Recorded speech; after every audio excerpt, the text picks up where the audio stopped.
చంద్రబాబు నాయుడు దయ వల్లే జైల్లో వైసీపీ వారితో ఎక్కువ సమయం గడిపే అవకాశం వచ్చిందని మాజీ మంత్రి కాకాని అన్నారు. ఆయన విడుదలైన అనంతరం మీడియాతో మాట్లాడారు. ఈ సందర్భంగా ఆయన మాట్లాడుతూ హైకోర్టు బెయిల్ మంజూరు చేసిన తర్వాత కూడా ఉద్దేశపూర్వకంగానే విడుదల ఆలస్యం చేశారని, నా కోసం నిన్న సాయంత్రం ప్రజలు వచ్చారని, ఈ రోజు ఉదయం కూడా వచ్చారు. ప్రజల అభిమానం మర్చిపోలేనిదని పేర్కొన్నారు. నెల్లూరు జిల్లాలో 2 సార్లు ఎమ్మెల్యేగా మంత్రిగా పనిచేసిన వ్యక్తిని ఇన్ని రోజులు జైల్లో ఉంచడం చరిత్రలో ఇదే మొదటిసారని తెలిపారు. సోమవారం నాడే ఉన్నత న్యాయస్థానం బెయిల్ మంజూరు చేయడం జరిగింది. సోమవారం మధ్యాహ్నానికల్లా హైకోర్టు మంజూరు చేసినటువంటి బెయిల్ నెట్ లో కూడా రావడం జరిగింది. సాధారణంగా ముందు రోజు హైకోర్టు తెల్లవారి ఆ బెయిల్ ఉత్తర్వులు రావడంలో హైకోర్టు నుంచి జాప్యం అయితే తప్ప, లేకపోతే ఖచ్చితంగా బెయిల్ వచ్చి ఉండాలి. మరి కారణాలేమో నాకు తెలియదు, నేను జైల్లో ఉన్నాను కాబట్టి. నిన్న సాయంకాలం విడుదల వాయిదా పడింది. అయితే నిన్న పాపం నా కోసం జనం వచ్చారు, ఈరోజు కూడా అదే జనం మరలా రావడం జరిగింది. నాకున్నటువంటి ఆస్తి ఈ జిల్లా ప్రజలు, ప్రత్యేకించి సర్వేపల్లి నియోజకవర్గానికి సంబంధించినటువంటి వన్నె తరగనటువంటి వాళ్ళ ప్రేమ అభిమానాలు. ఈరోజు ఈ కేసును గురించి ఎక్కడా మాట్లాడకూడదు అనేటువంటి హైకోర్టు విధించినటువంటి నిబంధన, షరతు. కాబట్టి ఆ షరతులకు లోబడి ఈరోజు ఈ హైకోర్టు మంజూరు చేసినటువంటి బెయిల్ విషయంలో నేను ఏది కూడా వ్యాఖ్యానం పట్టించుకోలేదు. అయితే బహుశా నెల్లూరు జిల్లాకు సంబంధించి 2 సార్లు శాసనసభ్యుడిగా, ఒకసారి జిల్లా పరిషత్ చైర్మన్ గా, ఒకసారి మంత్రిగా పనిచేసినటువంటి వ్యక్తిని ఇన్ని రోజులు జైల్లో పెట్టడం అనేటువంటిది ఇది ప్రథమంగా జరిగింది. అంటే ఎక్కడ లేనటువంటి సాంప్రదాయాలని ఈరోజు కూటమి ప్రభుత్వం పరిచయం చేస్తుంది. అయితే ఈరోజు ఒక్కసారి ఆలోచన చేస్తే ఎంత బాధాకరమైనటువంటి విషయం అంటే, నాకు నవ్వాలనో ఏడవాలనో తెలియనటువంటి దుస్థితి. 6 కేసులు నా మీద సోషల్ మీడియాలో పెట్టారు.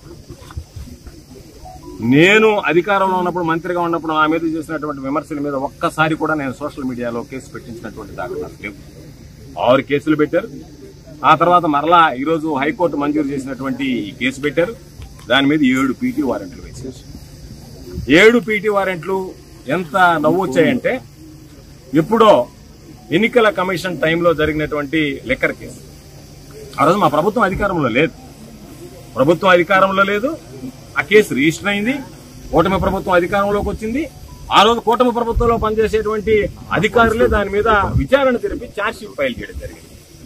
1 సంవత్సరం తర్వాత మరలా ఛార్జ్షీట్ రీఓపెన్ చేయాలి, ఎంక్వైరీ చేయాలని చెప్పి ఓపెన్ చేసి, ఎవరో ఒక వ్యక్తి, ఎంత హాస్యాస్పదం అంటే, నేను ఎన్నికల్లో వెళ్ళినప్పుడు ప్రచారంలో మీ అందరికీ లిక్కర్ పంచుతాను, ఓట్లు వేయండి అని చెప్పానంట. దాని మీద ఒక వ్యక్తి మమ్మల్ని ప్రశ్నించాడంట, సార్ ఓట్లు అడగడం ధర్మమా, లెక్కరిస్తామని. దాని మీద మేము దాడి చేసాం. ఎక్కడ పత్రికల్లో, మీడియాలో ఎక్కడ రాలే. అది దాని గురించి చెప్పి ఒక కేసు. అదే పందాలో పంటపాలెంలో జరిగినటువంటి దాంట్లో అదే విధంగా సేమ్ మ్యాటర్ మీద ఒక కేసు. ఆ తర్వాత ఎక్కడో కనుపూరు కెనాల్ మీద ఒక కేసు. సర్వేపల్లి రిజర్వాయర్ మీద కేసు ఏందో తెలుసా? సర్వేపల్లి రిజర్వాయర్ లో ఉండేటువంటి మట్టిని బాంబులు పెట్టి పేల్చామని.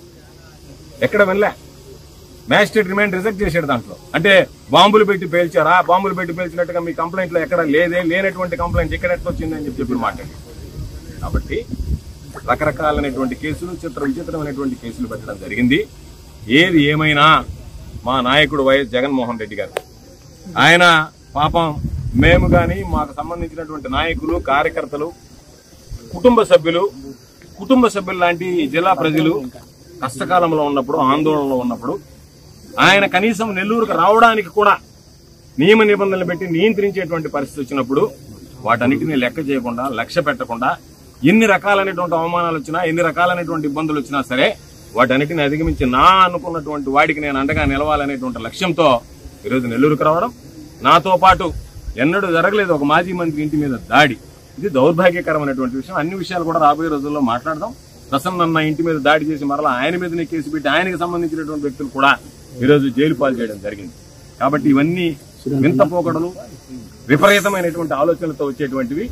కాబట్టి మరలా చెప్తున్నాం, ఈ జైళ్లు, ఈ కేసులు, ఈ అరెస్టులు ఇవి ఏవి కూడా మా లక్ష్య సాధనలో మేము అనుకున్నటువంటి దారిలో వెళ్లేటువంటి దాంట్లో ఎక్కడా మాకు అడ్డంకులు కావు. తాత్కాలికంగా ఈరోజు ఒక 90 రోజులు 86 రోజులు జైల్లో ఉన్నామంటే రెండే విషయాలు. ఈ ప్రభుత్వం అనుసరిస్తున్నటువంటి ప్రజా వ్యతిరేక విధానాలు, చంద్రబాబు నాయుడు చేసినటువంటి మోసాలు, చంద్రబాబు నాయుడు చేస్తున్నటువంటి కుట్రలు, వీటి మీద ప్రజల్లోకి తీసుకువెళ్లడానికి మాకు తాత్కాలికంగా వాయిదా వేసుకోవడం జరిగింది. ఎందుకంటే అందుబాటులో లేము కాబట్టి. సోమిరెడ్డి కొడుకు సర్వేపల్లి నియోజకవర్గంలో దోపిడీకి అడ్డుకట్ట లేకుండా పోయింది కాబట్టి వీటన్నిటి మీద కూడా భవిష్యత్తులో విచారణ జరుగుతుంది. ఎవరెవరు ఏమేం తప్పులు చేశారో బయటపడతాయి. ప్రజలకు సంబంధించినటువంటిది ఎవరు తిన్నా సరే కక్కించాల్సిందే. అందుకే నేను ఎక్కడా కూడా మరొకసారి మీ అందరికీ స్పష్టంగా చెప్పదలుచుకున్నాను, ఎక్కడా కూడా ఏ కోర్టులో కూడా జరిగినటువంటి అన్ని కేసుల్లో కూడా నేను తప్పు చేయలేదు, నాకు బెయిల్ ఇవ్వండి అని అడిగాను తప్ప నాకు ఆరోగ్యం బాగలేదు, ఇంకో కారణాలు ఉన్నాయి ఎక్కడా కూడా 8 కేసుల్లో ఎక్కడ ఒక్కదానిలో కూడా అడిగినటువంటి దాఖలాలు లేవు. కాబట్టి వీటన్నిటిని దృష్టిలో పెట్టుకుని తప్పనిసరిగా రాబోయేటువంటి రోజుల్లో వైఎస్ఆర్ కాంగ్రెస్ పార్టీ బలోపేతం కోసం, ప్రభుత్వం అనుసరిస్తున్నటువంటి ప్రజా వ్యతిరేక విధానాలను ఎండగట్టడం కోసం, ఏదైతే గతంలో కూటమి ప్రభుత్వం మీద మేమైతే ఏదైతే విమర్శలు చేశామో, వాస్తవాల గురించి మాట్లాడామో, ప్రజలకు జరుగుతున్నటువంటి అన్యాయాల గురించి మాట్లాడామో వాటిని కొనసాగిస్తాం. మా పంతా కొనసాగుతుంది. సర్వేపల్లి నియోజకవర్గ దోపిడీ మీద అడ్డుకట్ట వేసేటువంటి ప్రయత్నం చేస్తాం.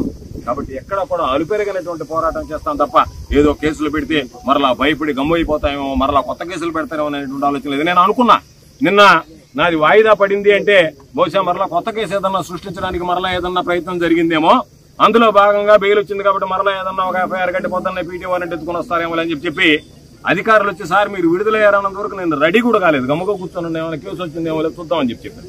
అధికారులు చెప్పారు సార్ మీకు టైం అయింది, రిలీజ్ అయ్యవచ్చు, రిలీజ్ అయ్యే టైం అయిందన్న తర్వాత బయలుదేరి. కాబట్టి వాటికి ఏం భయపడేటువంటి పరిస్థితి ఉండదు.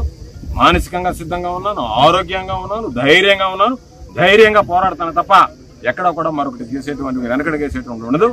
ఏదేమైనా కష్టకాలంలో మాతో ఉన్నటువంటి మా నియోజకవర్గాల ఇన్ఛార్జీలు కానీ, ఉన్నటువంటి స్థానికంగా ఉండేటువంటి మా ప్రజాప్రతినిధులు కానీ, మరీ ముఖ్యంగా ప్రజలు, వైఎస్ఆర్ కాంగ్రెస్ పార్టీ నాయకులు, కార్యకర్తలు వీళ్ళందరూ కూడా బాధేసింది.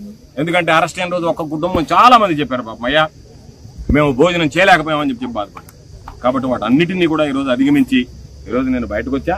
తప్పనిసరిగా నన్ను నేను కాపాడుకోవడంతో పాటు మాకున్నటువంటి కార్యకర్తలను కూడా ఎన్నిసార్లు జైలుకి పంపించినా సరే పాపం జైలు చూస్తే అందరూ వైఎస్ఆర్ కాంగ్రెస్ పార్టీ వాళ్ళు అంటున్నారు పాపం అయ్యా వచ్చేదాకా భయం వేసింది, వచ్చిన తర్వాత ఏం ఇబ్బంది లేదు, మా వాళ్ళకు కూడా పోయి చెప్తాం ధైర్యంగా పోరాడండి రానాయన, దేనికైనా సరే సిద్ధంగా ఉండండి, జైలుకి లెక్క చేయకండి, జైలు అనేటువంటి లెక్కే లేదనేటువంటి మాట మాట్లాడతాం. కాబట్టి మేము వీటిని లెక్క చేసేటువంటి పరిస్థితి ఉండదని చెప్పారు. చంద్రబాబు పుణ్యాన్ని వైఎస్ఆర్ కాంగ్రెస్ పార్టీలకి మనోధైర్యం కలిగించేటువంటి పరిస్థితి ఏర్పడింది. కాబట్టి తప్పనిసరిగా ఇదే పందాల కొనసాగుతాం. ప్రభుత్వ వ్యతిరేక విధానాలను ప్రజల్లోకి తీసుకువెళ్తాం. ఖచ్చితంగా ఈ నియోజకవర్గంలో జరుగుతున్నటువంటి సోమిరెడ్డి కొడుకుల దోపిడీని అడ్డుకుంటాం. అంతే తప్ప ఎక్కడా కూడా మడమ తిప్పినటువంటి అలుపెరిగినటువంటి పోరాటం చేస్తానని చెప్పి ఈ సందర్భంగా మీడియా మిత్రులందరికీ తెలియజేస్తూ మీతో కూడా గ్యాప్ వచ్చింది. సాధారణంగా మాట్లాడేటువంటి వాడిని ఫ్రీక్వెంట్ గా, కాబట్టి మిమ్మల్ని చూసినా కూడా చాలా సంతోషంగా ఉంది. మీడియాని చూసినా కూడా రోజు దాదాపుగా వారానికో 2 సార్లు 3 సార్లు చూసేటువంటి వాడిని 3-4 నెలలుగా చూడలేకపోయాను. కాబట్టి తప్పనిసరిగా మరొకసారి ఈరోజు నా విడుదల సందర్భంగా విచ్చేసినటువంటి ప్రతి ఒక్కరికి, స్థానికంగా ఉన్నటువంటి మా శాసనమండలి సభ్యులు, జిల్లా పరిషత్ చైర్పర్సన్ గారు, నియోజకవర్గాలకు సంబంధించినటువంటి ఇన్ఛార్జీలు, మాజీ శాసనసభ్యులు అందరూ, నేను లేనటువంటి లోటు తీర్చినటువంటి నా బిడ్డ అందరికీ పేరు పేరున హృదయపూర్వకమైనటువంటి ధన్యవాదాలు.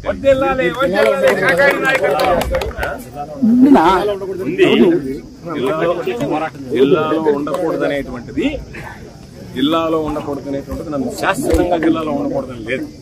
జిల్లాలో ఉండకూడదని షరత్ ఏంటంటే ఛార్జ్ షీట్ ఫైల్ చేసినంత వరకు ఎస్టీలని భయపెడతారు అనేటువంటి దాని మీద జిల్లాలో ఉండవద్దు అని చెప్పి హైకోర్టు ఆర్డర్ ఇచ్చింది. దాన్ని జిల్లాలో హైకోర్టు ఛార్జ్ షీట్ విచారణ పూర్తి ఛార్జ్ షీట్ ఫైల్ అయిన దాకా జిల్లా సరిహద్దులు బయట ఉండడం